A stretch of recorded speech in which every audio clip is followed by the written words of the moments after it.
उवाच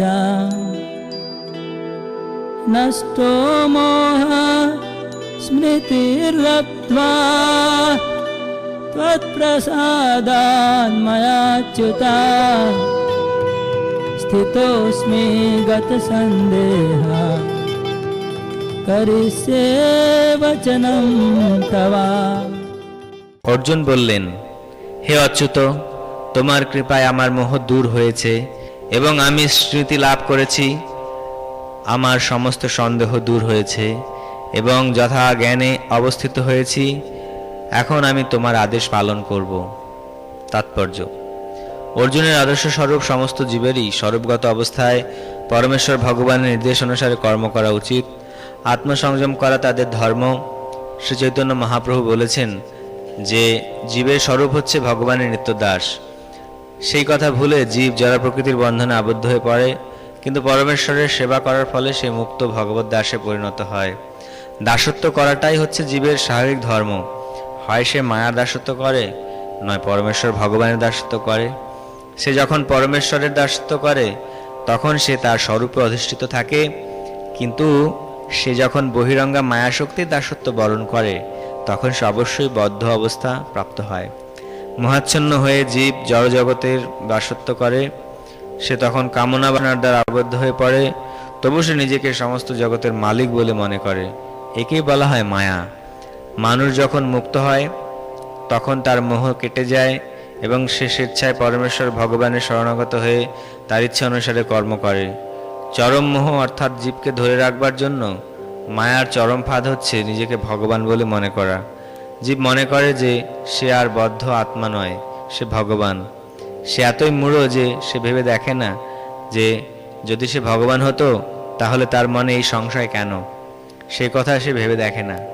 তাই সেটি হচ্ছে মায়ার চরম ফাঁদ। প্রকৃতপক্ষে মায়ার বন্ধন থেকে মুক্ত হওয়ার উপায় হচ্ছে পরম পুরুষোত্তম ভগবান শ্রীকৃষ্ণকে জানা এবং তার আদেশ অনুসারে কর্ম করতে সম্মত হওয়া।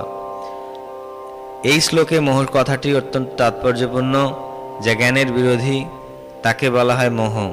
প্রকৃতপক্ষে প্রকৃত জ্ঞান হচ্ছে প্রতিটি জীবকে পরমেশ্বর ভগবানের দাস বলে জানতে পারা, কিন্তু নিজেকে সেই রকম চিন্তা করার পরিবর্তে জীব মনে করে যে সে একজন দাস নয়, সে হচ্ছে এই জড়জগতের মালিক।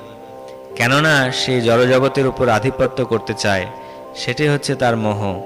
পরমেশ্বর ভগবান অথবা তার শুদ্ধ ভক্তের কৃপার দ্বারা এই মোহ থেকে মুক্ত হওয়া যায়। জীব যখনই এই মোহ থেকে মুক্ত হয় তখন সে কৃষ্ণ ভাবনাময় কর্ম করতে সম্মত হয়। কৃষ্ণ ভাবনামৃত হচ্ছে শ্রীকৃষ্ণের নির্দেশ অনুসারে কর্ম করা। বহিরঙ্গা মায়া শক্তির দ্বারা মোহাচ্ছন্ন হয়ে পড়ার ফলে বদ্ধ জীবাত্মা জানতে পারে না যে পরমেশ্বর ভগবান হচ্ছেন সকলের প্রভু, যিনি পূর্ণ জ্ঞানময় এবং সবকিছুর অধীশ্বর। তিনি তার ভক্তকে যা ইচ্ছা তাই দান করতে পারেন। তিনি সকলেরই বন্ধু এবং তার ভক্তদের প্রতি তিনি বিশেষভাবে অনুরক্ত। তিনি এই জড় প্রকৃতির ও সমস্ত জীবের নিয়ন্তা। তিনি অনন্ত কালেরও নিয়ন্তা এবং তিনি সমগ্র ঐশ্বর্য ও সমগ্র শক্তিতে পরিপূর্ণ। পরম পুরুষোত্তম ভগবান ভক্তের কাছে নিজেকে পর্যন্ত বিলিয়ে দিতে পারেন। যে তাকে জানে না সে মায়ার দ্বারা আচ্ছন্ন, সে ভক্ত হতে পারে না, সে মায়ার দাস। কিন্তু পরম পুরুষোত্তম ভগবানের কাছ থেকে ভগবদ্গীতা শ্রবণ করার পর অর্জুন সমস্ত মোহ থেকে মুক্ত হলেন। তিনি জানতে পারলেন যে শ্রীকৃষ্ণ কেবল তার বন্ধুই নন, তিনি হচ্ছেন পরম পুরুষোত্তম ভগবান। বাস্তবিক পক্ষে তখনই তিনি শ্রীকৃষ্ণকে জানতে পারলেন। সুতরাং ভগবদ্গীতা পাঠ করার উদ্দেশ্য হচ্ছে শ্রীকৃষ্ণকে যথাযথভাবে জানতে পারা। মানুষ যখন পূর্ণ জ্ঞান লাভ করেন তখন তিনি স্বাভাবিকভাবে শ্রীকৃষ্ণের চরণে আত্মসমর্পণ করেন। অর্জুন যখন বুঝতে পারলেন যে অনাবশ্যক জনসংখ্যা বৃদ্ধি হ্রাস করার জন্য শ্রীকৃষ্ণ এই পরিকল্পনা করেছিলেন, তখন তিনি শ্রীকৃষ্ণের ইচ্ছা অনুসারে যুদ্ধ করতে সম্মত হলেন।